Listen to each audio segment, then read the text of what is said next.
Hi guys, it's Lisa Joy Young, and today I'm going to be answering some questions that I've been getting sent a lot. This is not going to be a tutorial, it's just going to be kind of a Q&A session. Today's question and answer round is going to be the question, how much do you charge for face painting, and how much do you think I should charge for face painting? So that's a question I get a lot of people just starting out and they have no idea what they should charge. Unfortunately, asking me what I charge doesn't really help them out because location is the most important part of what you decide to charge for face painting. And if you don't live in the Sacramento area like I do, then what I charge really doesn't matter. Someone who lives in Orange County or San Francisco will be able to charge a heck of a lot more than someone who lives out in the middle of nowhere in Alaska kind of thing. So that's the first thing you need to keep in mind. Do I live in a highly populated city, and do I live in an affluent city? If so, your rates are going to be pretty high. If you live in a smaller town and it's a quaint town, your rates are probably going to be a little bit lower because people won't be willing to pay as much, or they can't afford to pay as much as someone who lives in a bigger city would be able to get for that. So that's the first thing. Think about where you live and how affluent the people are around you and what you think that they would be willing to pay. The second thing that's important to consider when deciding what your rates are going to be is what other face painters in your area are charging. So the best thing to do is to look up the other face painters in the area, go to their websites and look at their work. And first you want to compare your work to theirs. Is yours better or is it worse? If it's worse or not as good at this point in your face painting career, you can't charge as much as they will because people will choose them over you if you have the same rates. Also, see how many faces they can paint per hour. If they can paint more than you, then you should probably be charging less than them. If you can paint more than them, then you'll be able to charge more than them. So then give them a call. If their rates aren't listed on their website, give them a call, see what their rates are, and that will give you a good idea.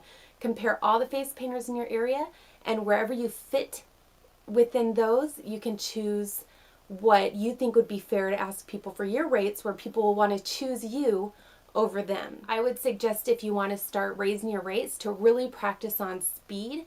One of the things that I'm known for with my face painting is the speed in which I can paint. I can paint very, very, very quickly. So that gives me the advantage, and I'm able to charge more for my face painting services.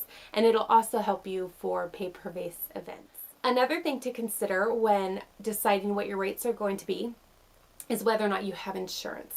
If you have insurance, you can definitely charge a little bit more because people have the security and knowing that if anything happens, it will be taken care of. Also, you'll be able to do a lot of corporate events and city events that you wouldn't be able to do without insurance. So if you're doing at least, 2-3 jobs a month, I would definitely suggest that you purchase insurance. So another question that I get a lot is, are your rates fixed and do you put them on your website?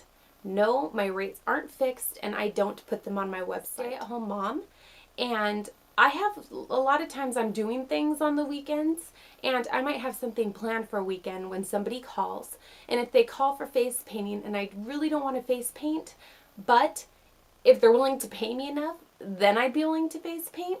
This is a good place where rates come in. So let's say my normal rate is $75 an hour, but I have plans for the weekend.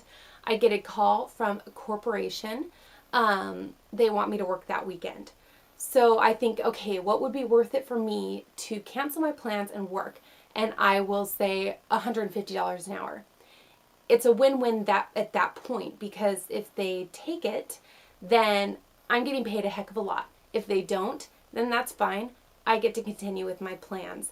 That way, I'm not turning down jobs that I potentially could be making a heck of a lot of money on just because I have plans that day. I hope that makes sense. Also, based on location, if someone's located really far away, I charge them more per hour because I'm going to be spending a lot of time in the car.